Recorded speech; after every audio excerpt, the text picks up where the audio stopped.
Hey, what's up, everybody? So I'm sure by now you've seen the news that according to reports, and I should mention that none of these reports have been sourced or validated, but according to the reports out there, the pay-per-view card between Gervonta Davis and Ryan Garcia did north of 1 million pay-per-view buys.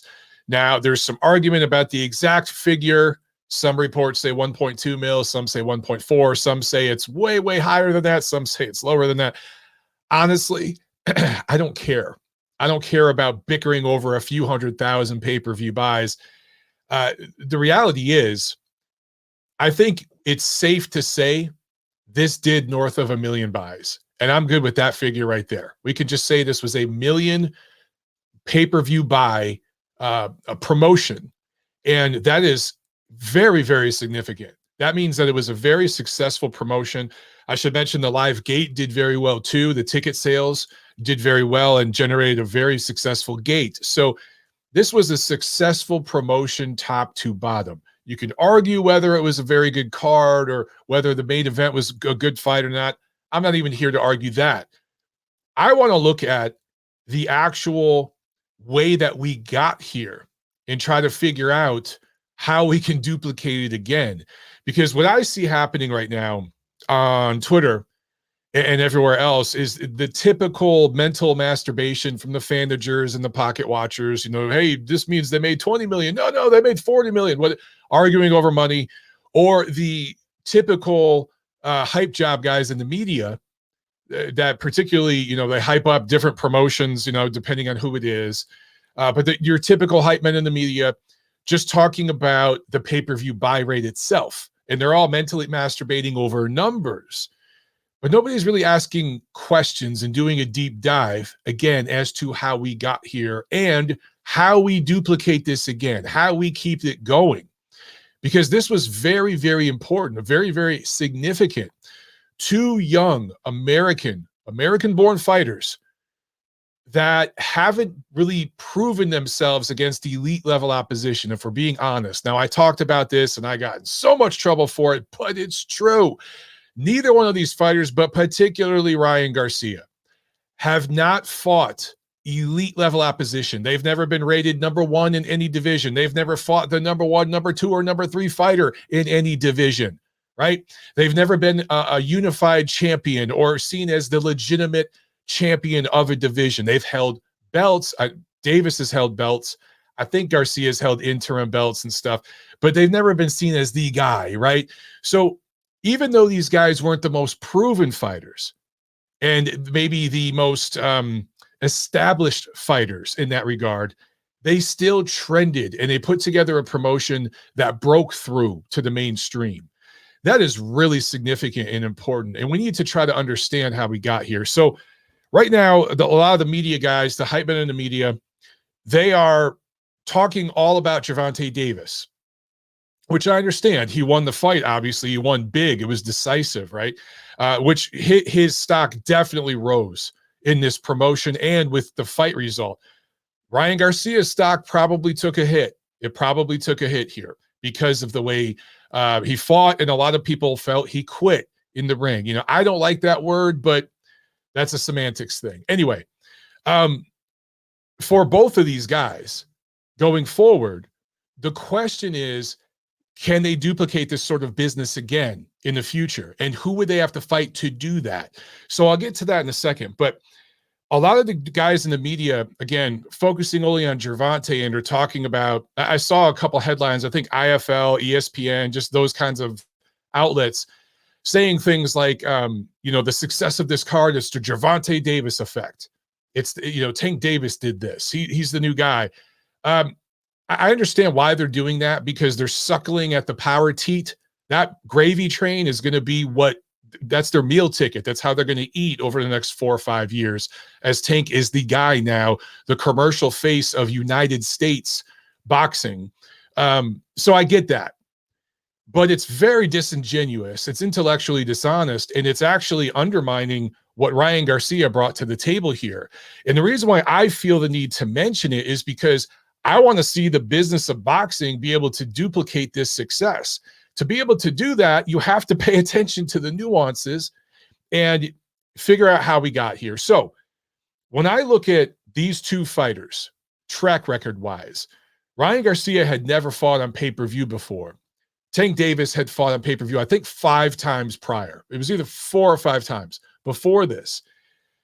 And Tank had fought American fighters, Mexican fighters, Dominican fighters, Cuban fighters, all these different guys from the UK.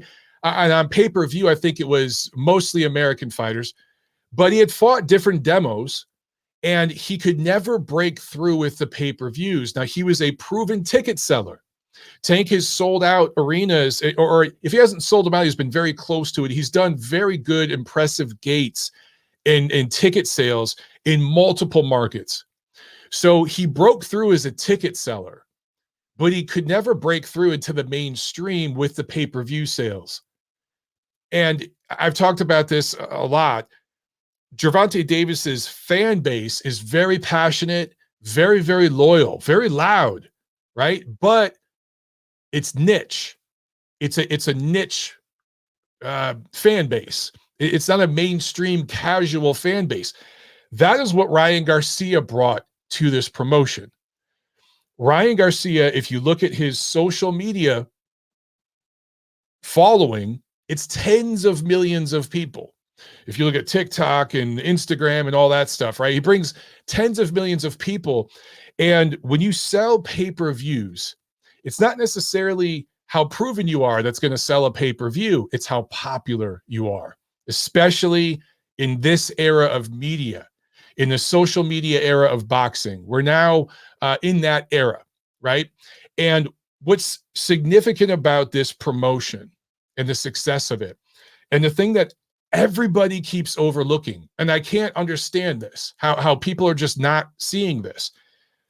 This is the first time in the social media era of boxing, the first time in boxing history, that a legitimate mainstream boxer built entirely on social media, which Ryan Garcia was. His brand was not built on television. It was built on social media. That's where his fan base was built, right? This is the first time a mainstream boxer was built on social media and has been able to successfully bring that social media following, a significant portion of it, to a pay-per-view promotion that led to dollar signs that we can track. This is very significant, guys. It's a significant development in the sport of boxing, and it's going to have a major impact on how fighters are developed and branded and marketed, and fights themselves are branded and marketed in the future. This is a copycat business. Other people are going to look at this. They're going to say, how can we duplicate this? And they're going to go to work. No one's talking about that. We've had social media influencers, celebrity boxers, bring their popularity over to boxing when they dabbled. Jake Paul obviously is the biggest name, but there's KSI, there's several of these other dudes from TikTok, from Twitter, or YouTube, whatever, that were able to take their big fan base and do big pay-per-view numbers, whether it's pay-per-view on ESPN, Showtime, DAZN, or like YouTube or something. We've seen that, okay? But we haven't seen a real boxer do it. And say what you will about Ryan Garcia being a pretty boy and all this stuff. He came up in the amateur system. He's a legitimately schooled, regular, mainstream, legitimate boxer. Okay, he's the real deal in that regard. He's not Jake Paul. But there are Jake Paul parallels to what Ryan Garcia brings to the table from a commercial, promotional standpoint. And that's really being overlooked here.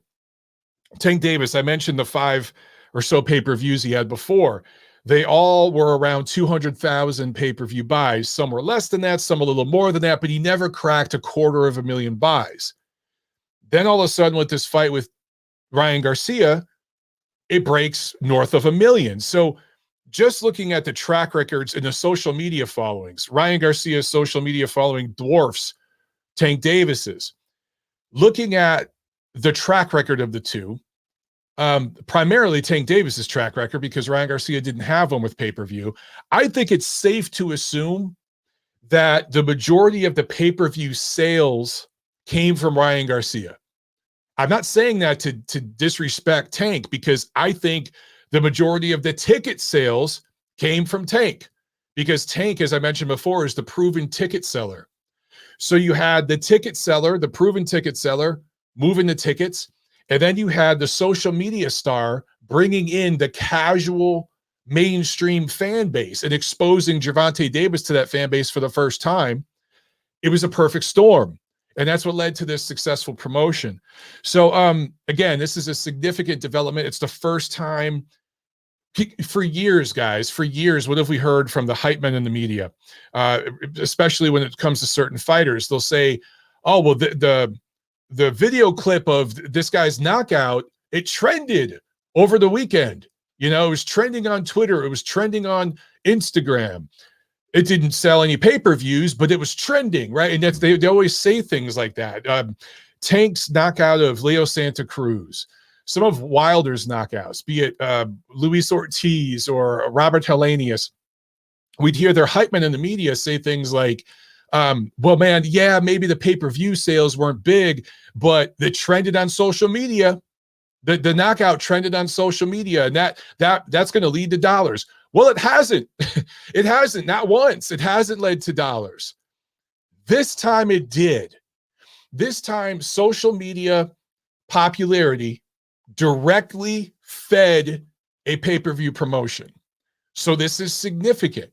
What people have been telling us for years in the media about this is trending and that's trending, none of that bullshit ever led to any dollar signs that we could seriously track. Ryan Garcia's following did here. So my questions are, going forward for Gervonta Davis, this is the first time he was exposed again to that mainstream audience. How many of those fans can he absorb into his brand and take with him as he goes back to fighting Isaac Cruz and Mario Barrios and those kinds of guys? Because that's what they're going to do, right? He's not going to fight Devin Haney or Shakur Stevenson or Josh Taylor or Regis Prograis. He's not going to fight those guys. We know this. He's going to go back to fighting those other guys. Is Gervonta Davis now going to be able to absorb some of that casual fan base that he got exposed to here? Did he perform well enough to do that? And he's going to take it with him. Can he do 500, 600, 700,000 pay-per-view buys if he does a rematch with Isaac Cruz? That's what I want to see. I want to see, can he do that? If he can, then it does change the way I would feel about this particular promotion. I would think, oh, wow, maybe a lot more of the fans came to buy Gervonta Davis.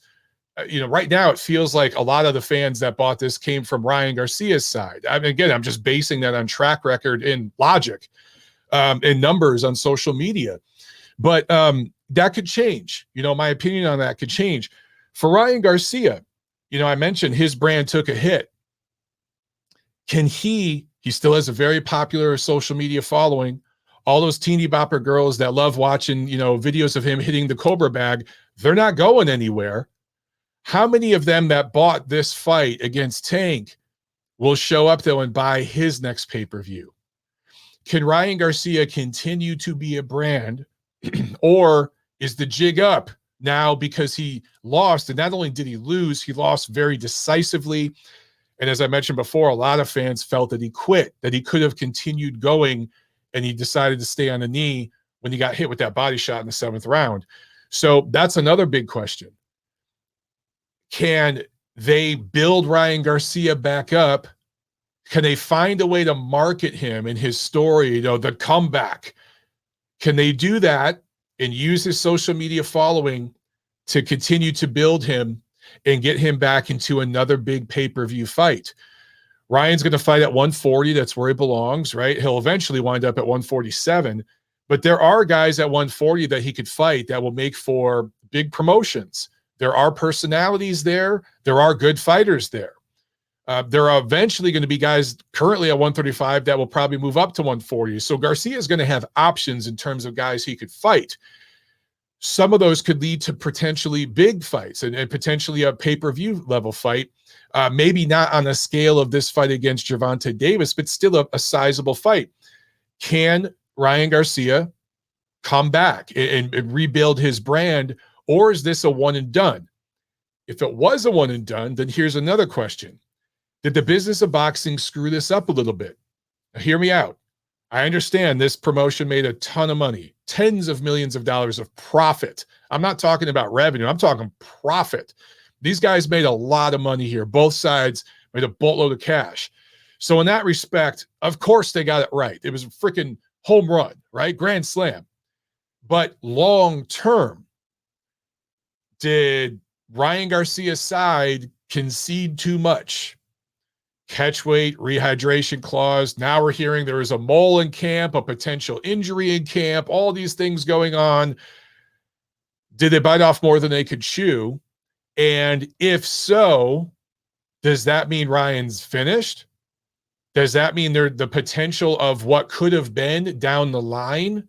Maybe there could have been 2 or 3 pay-per-view successes like this one if they had built it the right way and developed him the right way. Or was this a cash out? Did they realize, hey, he's just not that dude. He's not that dedicated to training. He's more dedicated to be a social media influencer. Let's cash out now while the iron's hot. We'll make any concession we have to because we know this is going to sell and we can get a boatload of money. Everybody gets paid. Golden Boy gets covered under massive contract with him. They're in the black for a while now. It could be either one. Only time will tell. But these are all questions that, like, I'm not seeing any of these posts, these articles that guys are posting. No one's asking these questions. They're just salivating and masturbating over the numbers.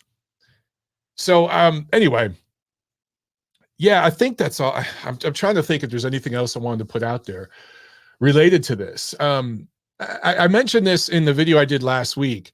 Both fighters, their teams, the promotion, they all deserve tremendous credit. Again, as far as a promotion goes, they knocked this one out of the park.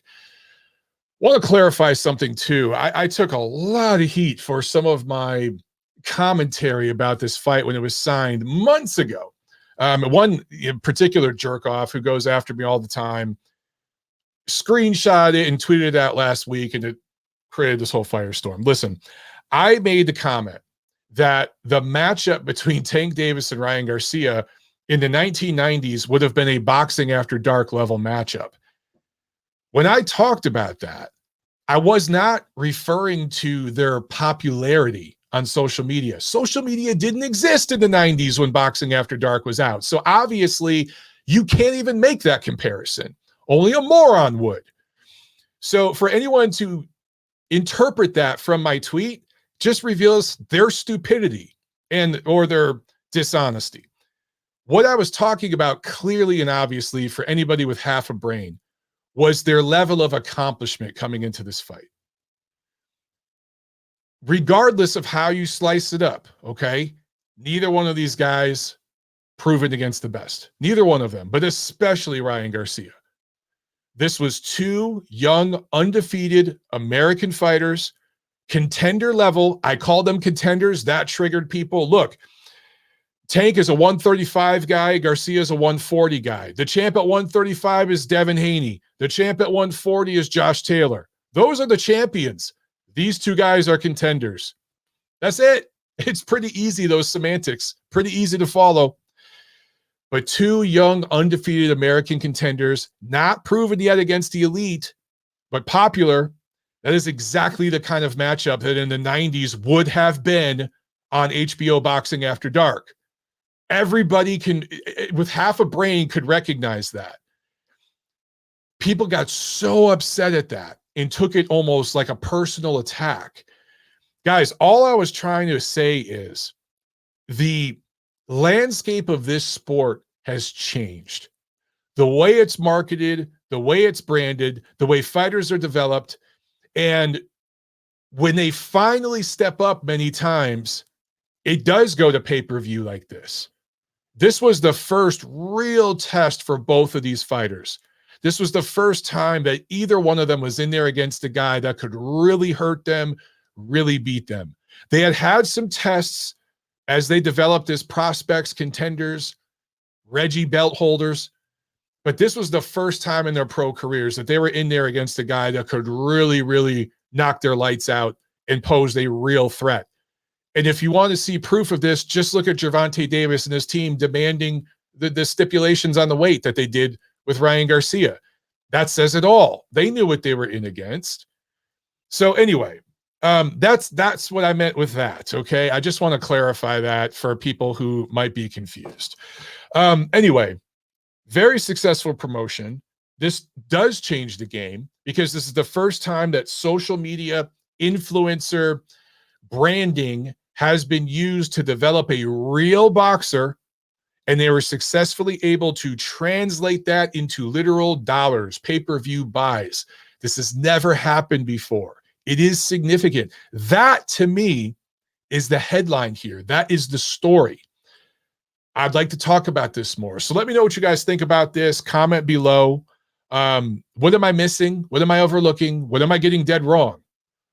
I'm sure there are things I'm totally missing here, but I just want to know, how can we duplicate this again and again and again? This worked. Whatever happened here, whatever magic came together, it worked. It worked very, very well. And for the first time in a long time, it was two American fighters. It wasn't Wilder and Fury, an American versus a British guy or something like that, right? It was two American fighters doing this. This fight was everything that Spence and Crawford should be, right? Including the fighter ages when they actually fought. But how do we repeat this? How can we duplicate this success in the future? Let's figure that out. Let's get down to that. Let's get granular and figure this shit out. All right, guys. Hope you enjoyed this video. Make sure that you click that thumbs up button and share it on your social media feeds. All right. I'll see you guys next time. Peace.